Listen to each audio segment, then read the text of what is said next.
तारण तारण भव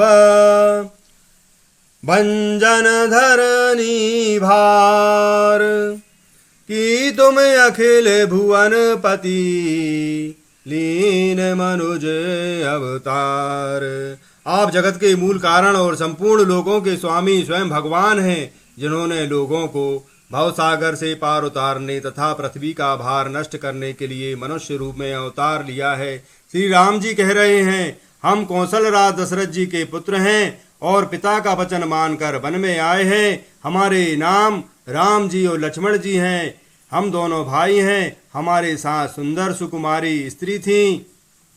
यहाँ वन में राक्षस ने मेरी पत्नी जानकी जी को हर लिया है। हे ब्राह्मण देवता, हम उसे ही खोजते फिर रहे हैं। हमने तो अपना चरित्र कह सुनाया, अब हे ब्राह्मण अपनी कथा समझाकर कहिए। प्रभु को पहचान कर हनुमान जी हर्षित हो गए हैं। हनुमान जी उनके चरणों पर चरण पकड़ पकड़ कर पृथ्वी पर गिर पड़ रहे हैं। उन्होंने साष्टांग दंडवत प्रणाम किया। शिव जी कह रहे हैं, हे उमा जी, हे पार्वती जी, वह सुख वर्णन नहीं किया जा सकता। शरीर पुलकित हो रहा है, मुख से वचन नहीं निकल रहा है। वे प्रभु के सुंदर वेश की रचना को देख रहे हैं। फिर धीरज धरकर हनुमान जी स्तुति कर रहे हैं। अपने नाथ को पहचान लेने से हृदय में हर्ष हो रहा है। फिर हनुमान जी कह रहे हैं, हे स्वामी, मैंने जो पूछा यह मेरा पूछना तो न्याय था। वर्षों के बाद मैंने आपको देखा है, वह भी तपस्वी के वेश में, और मेरी बानरी बुद्धि, इससे मैं तो आपको पहचान न सका और अपनी परिस्थिति के अनुसार मैंने आपसे पूछा, परंतु आप मनुष्य की तरह कैसे पूछ रहे हैं। श्री राम जय जय राम। मैं तो आपकी माया के बस में भूला फिरता हूँ, इसी से मैंने अपने स्वामी आपको नहीं पहचाना। एक में मंद मोह बसे कुटिल हृदय अज्ञान, पुनि प्रभु मोहि बिसारे हूँ दीन बंधु भगवान। एक तो मैं यों ही मंद हूँ, दूसरे मोह के बस में हूँ, तीसरे हृदय का कुटिल और अज्ञान हूँ। फिर हे दीन बंधु भगवान, प्रभु आपने मुझे भी भुला दिया। हे नाथ, यद्यपि मुझ में बहुत से अवगुण हैं, तथापि सेवक स्वामी की विस्मृति में ना पड़े, आप उसे ना भूल जाएं।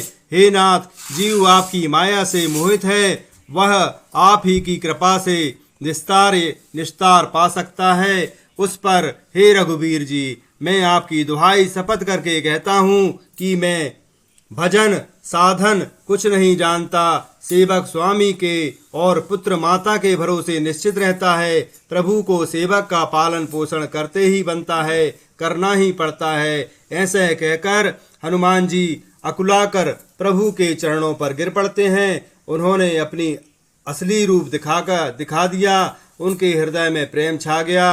तब श्री रघुनाथ जी उन्हें उठाकर हृदय से लगा लेते हैं और अपने नेत्रों के जल से सींचकर शीतल कर देते हैं। श्री राम जय जय राम।